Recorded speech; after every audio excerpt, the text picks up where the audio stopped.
Welcome everyone to another thrilling episode of True Stories Uncovered. If you're new here, hit that subscribe button because we dive into the most intriguing tales from around the world. Today's story is something you won't forget anytime soon. It's about a nudist campground and an encounter with someone who didn't belong there. So, buckle up, get comfortable, and let me take you back to last July when everything changed for one of our campers.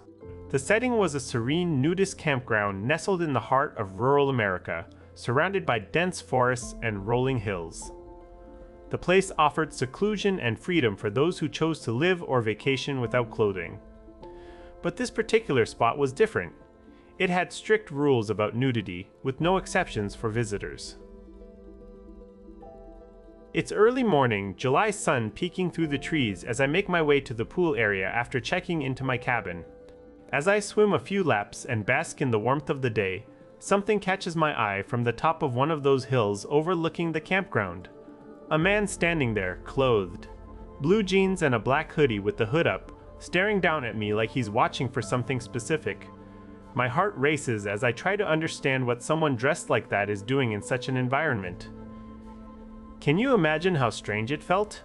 A nudist area, and suddenly this man standing out there fully clothed, almost like a sentinel observing everything below. I was the only one around at the time, so no one else noticed him. The hair on my neck stood up as I realized he didn't belong there. I decided to speak with some of the residents about what I saw. They were surprised and concerned. No one had ever seen this man before. We all agreed that we needed to keep an eye out for him, but no one imagined what was about to unfold. Days passed without any sign of trouble, until one evening when everything changed. It was dark by then, with only the faint glow of distant streetlights guiding my way back from a late-night stroll around the campground.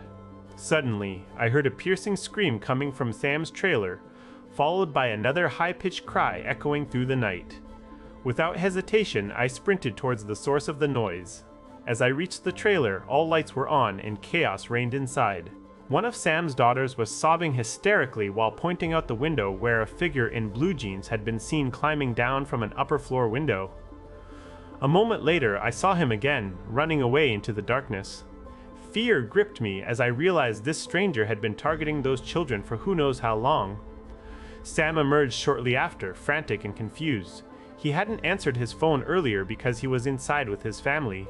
We exchanged a look of sheer horror before deciding to chase after the intruder ourselves.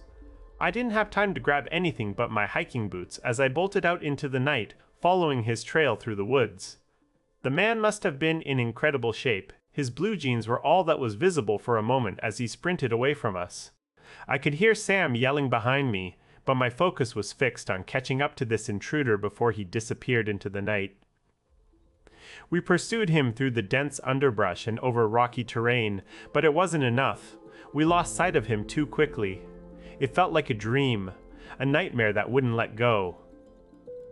We returned to find the residents gathered around Sam's trailer, their faces pale with fear. Police were called, but due to our remote location, they took half an hour to arrive.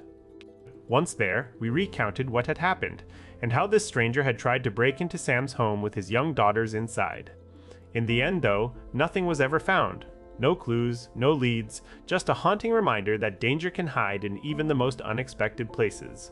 Weeks later, Sam and his family moved away from the campground, leaving behind only unanswered questions and lingering fear. The community responded by installing fences around their property and hiring security patrols to ensure such an incident never happens again. For me, however, it changed everything. That summer was one of horror and resilience, reminding us all that we must be vigilant in protecting those we love, no matter where we are. So, what would you do if faced with a similar situation? Would you stand up like I did or find safety elsewhere? Remember to stay safe out there, but also remember the importance of community and vigilance. And if you enjoyed today's story, please leave your thoughts in the comments below. Don't forget to hit that subscribe button for more thrilling tales straight from the heart of reality. Thank you for joining me on this journey through True Stories Uncovered. Until next time, stay curious.